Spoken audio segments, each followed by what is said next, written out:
Hello, here we are on day 2 of our Aspen project. And so this video is for those of you who chose option 3 with watercolors. Here's the example that we saw on day 1. I'm going to put this aside. And what you should have ready for today is your background that you painted your wash of color on and your trunks sheet. So you should have these 2 sheets of paper, and we will need our watercolors again. We're going to also need some glue or a glue stick and scissors. And of course water with our watercolors. So what I'm going to do first to get started, and I should probably have some newspaper down here and I do not have it. We're going to not be quite as messy today, but you never know. So I'm going to cut these apart. And so I am just cutting right through my outline, kind of. That way it doesn't have to be so thick.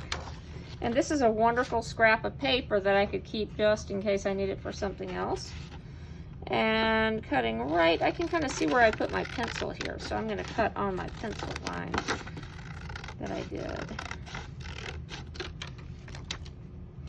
And just keep on cutting out your trunks. I'm kind of rushing here, so you may want to take a little bit more care with your cutting than I am. Let's see, one more bit to go here. And remember, you can make as many trees as you want. If you want to have a whole big forest, if you want to just have a couple, that is absolutely up to you. So here are my trunks. And so the first thing I'm going to do is probably just play with how I want to arrange those. So I could tilt them a little. I could have them all up straight. I am not going to get but so creative today, just so I can get through this so you can work on yours. So I'm going to add some glue. Not too much, no big puddles necessary. And I am going to push this down. Let's glue the second one. I'm actually going to put that one away. I think we're just going to go with 3 now, just to save a little time. And the last, let's see, and this, that's fine. You can put them any way you want. So that's my background with my trunks on. And so now I need to add branches. So I'm going to use my watercolors. If you prefer, you can use a marker, a black marker, to add your branches in, or a gray marker if you have one. I'm just going to continue with the watercolors since that's what I started with. So again, I'm just getting some water in here, just gently dampening my paint. And then I'm just going to paint with the tip of this so it doesn't get too wide. And I'm just adding in some branches. You can add a lot, you can add a few, totally up to you. If you want, you can go in, if you feel like you want to put some more lines on your trees. You might be able to add a little more dimension with that by having some darker paint there. So you could also do that while you're at it. So let's see. And try not to make it too even and symmetrical. You want it to look as natural as you can.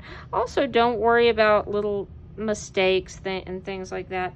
They're not going to be noticeable once you're all done. If you have a big mistake or something that you're unhappy with, I really don't want to call it a mistake, then see if you can think creatively about what that could be turned into. Maybe you want to cut something out and glue it on top of that. It could be a little house, you could do a little animal or something. So you can really, really think about being creative with those mistakes. That's really good for your for learning and practicing and becoming a better artist. So I'm just going to keep that kind of like that. What you may want to do, you might want to put it aside for a few minutes to dry a little bit before you add foliage. I'm just going to go for it and try to be careful. But the black will blend with your other colors if it's really wet, so just be careful about that. So for our foliage, I'm going with the fall look. If you really want to keep your trees green with leaves, that's fine too. I'm going to put a little orange first.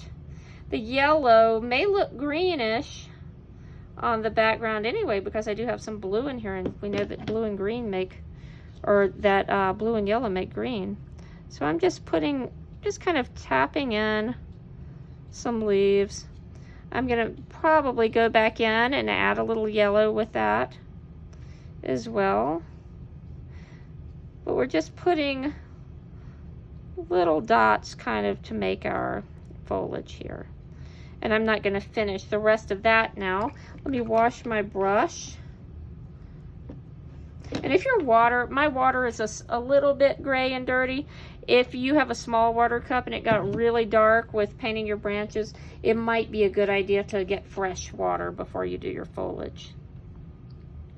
So let me get my yellow going.